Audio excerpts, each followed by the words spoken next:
for once, we're going to talk about a normal movie. Okay, it's almost 50 years old, but The Taking of Pelham 123 is, in many ways, fairly straightforward. It's an action movie. Its main virtues are suspense, humor, grit, and some ingenuity. It's not an art film, and it's not some bizarre oddity. So what's it doing on this channel?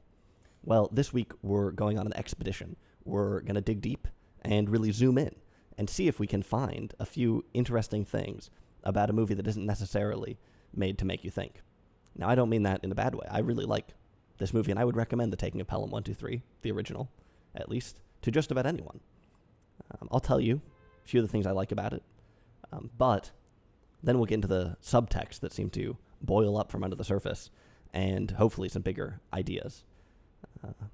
Like I said, bit of a change of pace from what we've been doing for the last few weeks. Last few videos were about extremely juicy movie. They could have been hours long, but surely we can find just as much to think about here.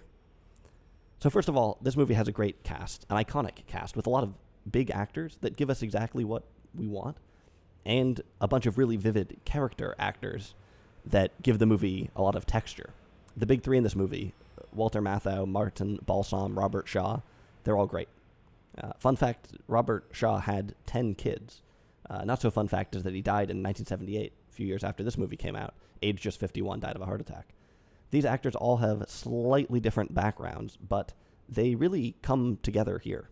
Hector Elizondo is in it too.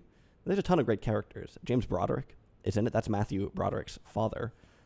Tom Petty, not Tom Petty, plays Kaz Dolowitz, a true New Yorker. Jerry Stiller, here's another true New Yorker. He plays George Costanza's father in Seinfeld. And in the real world, he plays Ben Stiller's dad. He is Ben Stiller's dad. It's one thing about The Taking of Pelham 123. This has got to be one of the most New York movies I've ever seen. I reviewed The Hunger a few months ago. Pretty cool movie, set in New York and sort of filmed in New York, but vague, not really coherent. Some iconic locations thrown together with generic stuff. It doesn't really get the setting right, but this movie, despite taking place mainly underground or inside buildings, absolutely nails it. Now, am I just saying this because the movie features a lot of guys with strong accents being rude to each other? Partly. But there are also just so many little things that make it in. Like the sparks that the train makes as it leaves the station. The sounds of the train. The space of the train. The sort of perspective you have when you're on it. The sort of looks you give to another person. Obviously, this movie was filmed on location. The movie is set on the 6, near 28th Street. That's like 5 minutes from where I am right now. This movie was actually filmed in Brooklyn, though, at a disused subway station, which is now where the Transit Museum is. I've been meaning to go there for a while, but I have too many movies to watch. Anyway, you get the idea. It's a New York movie. And speaking of place, we also have so much time in this movie. I'll come back to this, but there are a lot of interesting historical hooks in this movie. Like I said, this is mainly a suspense film. There are a lot of countdowns, chases. At the same time, I don't think they squeeze quite as much tension out of the movie as some newer films might. When you go to see Mission Impossible, for instance, the movie, that is, you know that the countdown is going to go all the way to the end, and it's probably going to restart a few times. It's probably going to stop, start again. Ethan Hunt, Tom Cruise, is going to be holding onto a cliff with one hand. Actually, just one finger.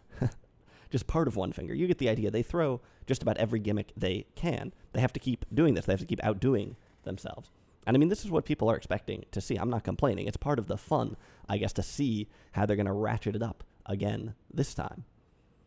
This movie, like I said, it doesn't wind down the clock as much as you would think. It is suspenseful, gripping to watch, but it avoids feeling like a string of gimmicks, and I like that. Other people might say, hold on a minute. There could have been ways to get a little more tension out of the movie. For instance, some of the interpersonal drama between the hijackers. Could that have been, towards the end of the movie, ratcheted up even more? Probably. But like I said, I like it that it doesn't just feel like a bunch of gimmicks. There's something kind of similar with some of the twists and plans in this movie. I think there's a good balance between an ingenious plot with a lot of intricate twists and a lot of characters with clever schemes, and something more realistic, something more gritty, more serious, something that could maybe happen, I guess. This movie isn't too far over the top, but at the same time, it's kind of delightfully over the top. All the New Yorkers, endearingly rude characters, brash, insulting each other calling each other names, yelling at each other. This movie is really funny. The New Yorker's full of jokes. Like I said, good balancing point. Balances a lot of different things very well, and that really isn't that common. Okay, that's sort of the basics about the movie. I think you can find this in a lot of different reviews, but let's try and get a little bit deeper. This is, I guess, an apolitical movie, but it does give us a number of glimpses of the social tensions of the 1970s. I think maybe the most obvious stuff is about integration. Throughout the movie, we get a lot of jokes about women working alongside men, for instance, right? As part of the MTA staff, apparently the MTA staff, the transit police, but also just like the workers down in the tunnel. At the time of the film, I guess, had only recently started accepting women there. The police, similarly, seemed like same thing. I don't want to spoil anything here, but there's a plot line about an undercover cop. Nobody knows exactly the identity of the cop, and whenever the cop is mentioned, people get really hung up on whether it's a man or a woman. And this basically becomes a running joke. It has a comedic payoff at the end, even. Now, I'm not bringing this up to say that the movie is regressive or dated. For me, it's just interesting how much the movie gets hung up on these little social issues that are really orthogonal to the story itself. They keep cropping up again and again. We keep hearing about them. We keep joking about them. If anything, I think these moments just double down on the time and place. All these slights are kind of wrapped up in the New York and the 70s-ness of it all. I don't think this movie is dated, to be honest. Some people, I guess, maybe would be offended by certain things, but to me, like I said, it just doubles down on the time and the place. Like I said, these characters are endearing, and we're laughing at the jokes, but we also do, I think, in the back of our minds, become aware of some of the undertones here. There's a moment towards the end of the film where Walter Matthau meets the main police guy, commissioner or something, forget exactly, and he says, "Oh, I expected you to be shorter." But he's really just swerving away from saying, "I didn't expect you to be black," which the character is. Again, integration, it's on people's minds for one reason or another. The counterculture also sneaks into this movie. We see some long hair, some groovy clothing. We see a woman trying to meditate while on the train. Again, these things are mostly played for comedy, a light jab at some of the day's salient characters. This is fairly common, I guess, in a comedy. There's things that might be a little bit less noticeable, too. For instance, there's a lot of military rhetoric in this movie. Mr. Blue, Robert Shaw, has some kind of military background, okay. Perhaps once in the British Army, but now mainly a mercenary, I guess. He talks about fighting in Africa, from Africa to the New York subway, a mercenary. Some of the transit police are a bit bemused by his background when they start piecing some of the things together. This is what he does between wars, they say. One of the hostages on the train makes a comment about having fought in Vietnam. These are sort of overt. We also see there's a scene where one of the prominent NYPD cops in charge of the subway station gives a report on how his men are deployed. He talks about how they all have automated weapons. Hijackers have have automatic weapons too. That seems significant to making their plan work. Automatic weaponry is interesting. That's kind of a war thing. But he talks about how they all have automatic weapons and how they have enough firepower to fight World War III in the tunnels. World War III in the tunnels. World War III in New York. Interesting idea. Walter Matthau echoes this language later in the movie. You know, subtle thing, but the movie seems a little hung up on war. The little thing, too, at the beginning of the movie, we see the opening credits. They use a military font. It's like a stencil, like the MASH logo, something you would expect to see at the beginning of a war movie. I don't want to make a mountain out of a molehill, but kind of interesting. In some ways, we're positioning all this conflict as some kind of urban warfare, a home front, you know? In the 70s, New York and the New York subway were kind of grim. You see images of that era of subway cars completely covered in graffiti. And when people thought about the subway back then, they probably didn't feel civic pride or joy about so-called new urbanism. They probably felt anxious. And in part, that's because the trains were dangerous, but also this anxiety is surely wrapped up in questions about class and diversity. Interestingly, New York in this movie doesn't actually look that dangerous. The trains aren't covered in graffiti. The trains don't seem that sketchy, except for the part where one of them is hijacked. Besides that, this movie isn't actually as grimy as others that are set in the city in a similar era. But it does have all this battle stuff. And it does make us think about the city and the train as some kind of war zone. It also alludes to all these social tensions of the day and puts them right onto that battlefield a little bit. Now, I don't think this is a didactic movie, and like I said, I don't think it's a political movie, but it's interesting how all the world's tensions make it onto the screen.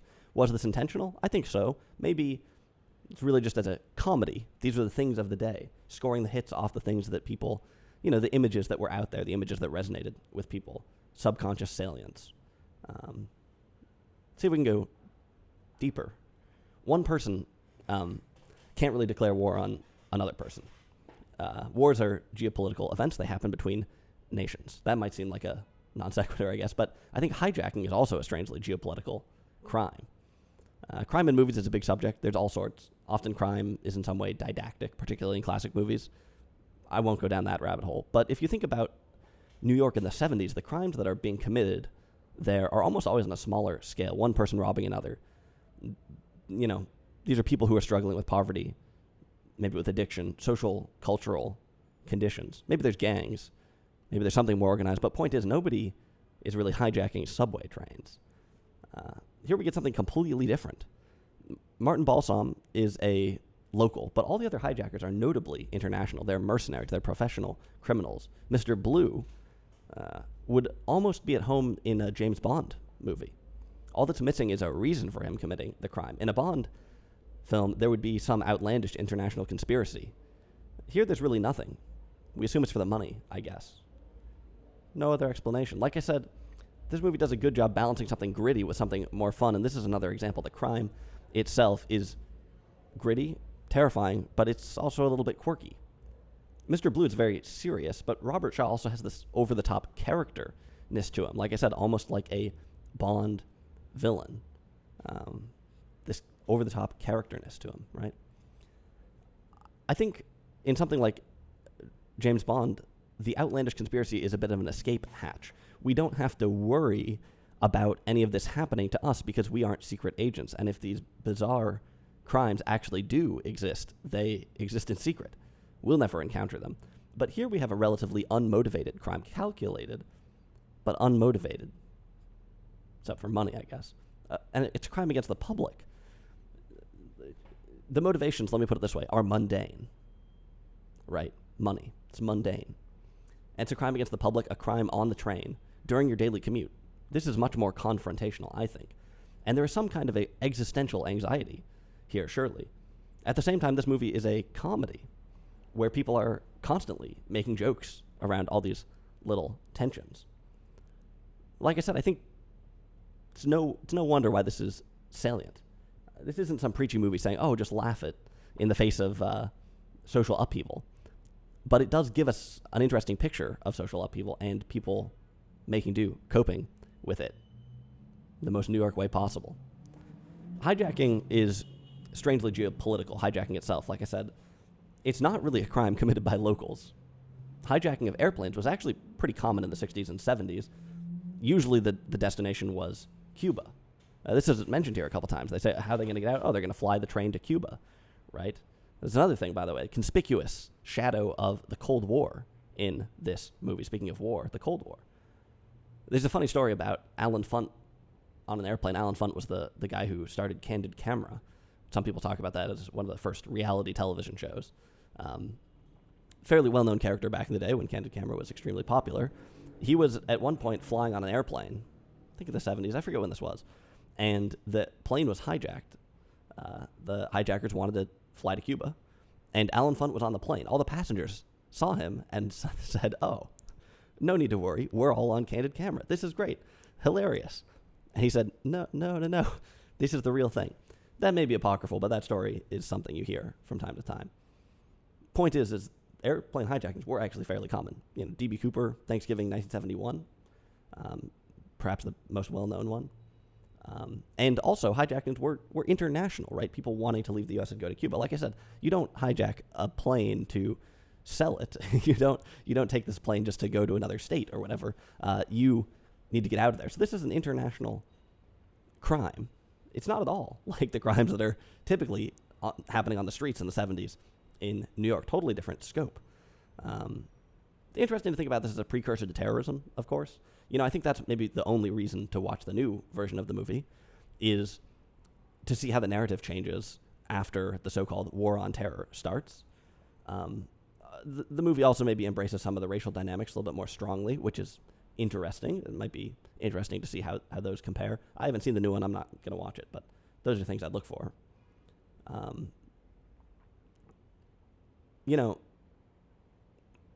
Hijacking, something, again, that was just sort of in the public conscience and that stood for this sort of geopolitical thing to some extent. Right. Now, we have an interesting twist here in that it's not a plane that's hijacked. It's a train, which is a bit ridiculous, like I said. Again, this movie is a balancing act. By the way, don't forget about the cinematic heritage of the train, too. All the westerns where the train is robbed. The suspense of the train. People have long known how to shoot suspenseful train scenes. Interesting parallel editing. Woman on the tracks or something. This borrows some of those tropes a little bit. Anyway, there's maybe just one more thing I want to talk about, which is the control room, the nerve center. This movie does a great job showing us and teaching us about the system. It's really interesting. I love movies where you learn, and it's kind of fun to learn about how things work. Now, I also think they get the balance right because this movie, I think, no problem watching it and understanding it if you're not from New York. It's really not that complicated. The train makes perfect sense. But they also give you a chance to learn it and see some cool stuff. It's kind of a clever device at the beginning. They have this set of visitors from Japan.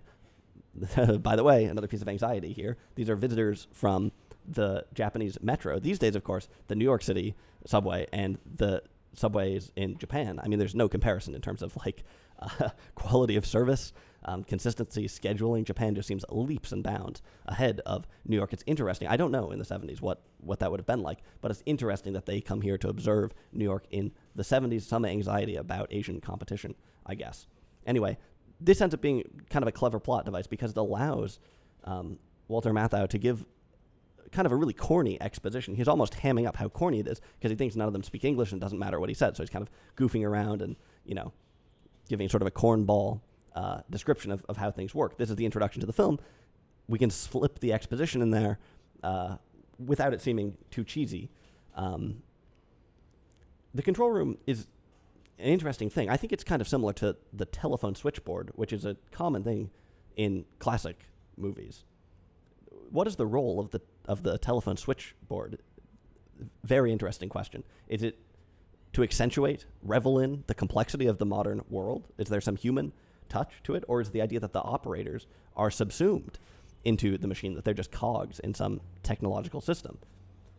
It kind of cuts across traditional roles and rules, social roles and rules. If I tell you a secret, I might think that you and I are the only people who heard it, but maybe there's a telephone operator who can hear. Telephone operator who knows all the people I'm calling, all the people who are calling me. Interesting way to see the world. Sometimes the operators are good guys. Sometimes they try to sort of fix problems. Sometimes they're oppressive or conniving. Sometimes they're just part of the system and they can't break the rules. They can't help you. Anyway, I'm not going to drone on about switchboards, but they're interesting. And like I said, I think the control room is sort of the newer version of that. One thing that comes to mind is that there's a lot of interesting stories about the switchboards at the World Trade Center, the Twin Towers. Apparently, AT&T and Bell had to greatly extend all the circuits when the buildings were built. And in the basement of the Twin Towers, there's a huge, I don't know if switchboard is the right term because these were automatic in this time. The 70s, I think, is when this would have been built. But they installed a huge set of circuitry down there that served a lot, the Twin Towers, but also a lot of lower Manhattan. And these things survived the attacks, but were disconnected. And phone service throughout lower Manhattan was just crippled, including some cell service, I think, too, ran through there for one reason or another. I've seen a number of documentaries that get really caught up on this switchboard thing. I mean, it's kind of interesting, but they talk about it as if the telephone switchboard sums up the achievement of the building. And if its disconnection somehow shows just how savage the attacks were. Like, the switchboard is this hugely important thing. And I think what I'm getting at here is just that somehow these control rooms end up being salient footholds for seeing and understanding the scope of modernity, showing it to other people, right? in this movie we see another switchboard, and a big part of this is like, wow, look how cool that is.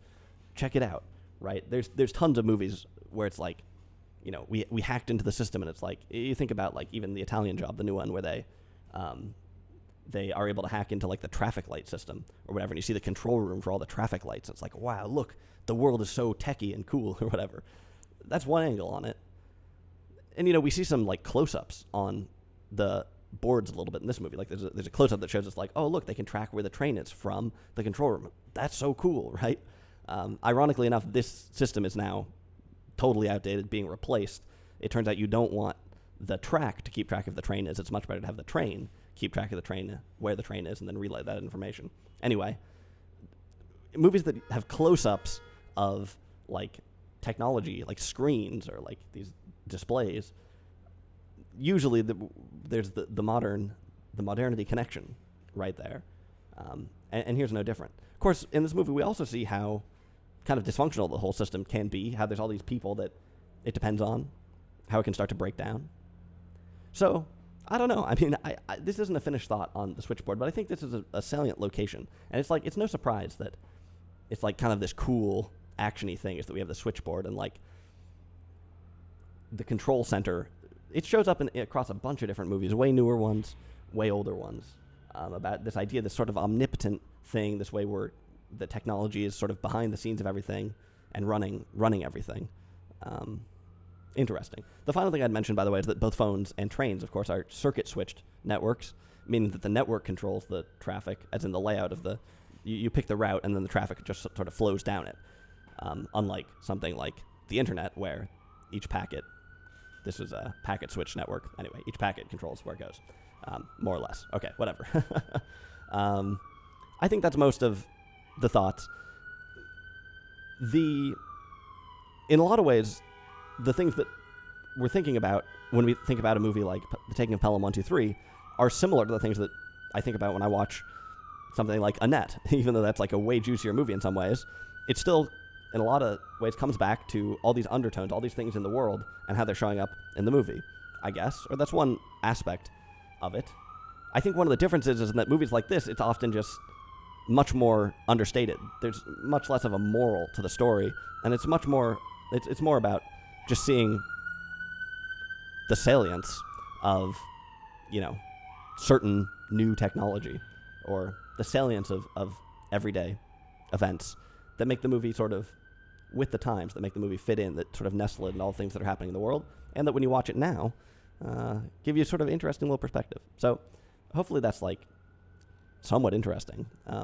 That's The Taking of Pelham 123. Like I said, great movie. I didn't want to spend too much time just sort of reviewing it because there's tons of reviews, and that's not that interesting. But maybe I dug up some other stuff that is worth thinking about. Who knows?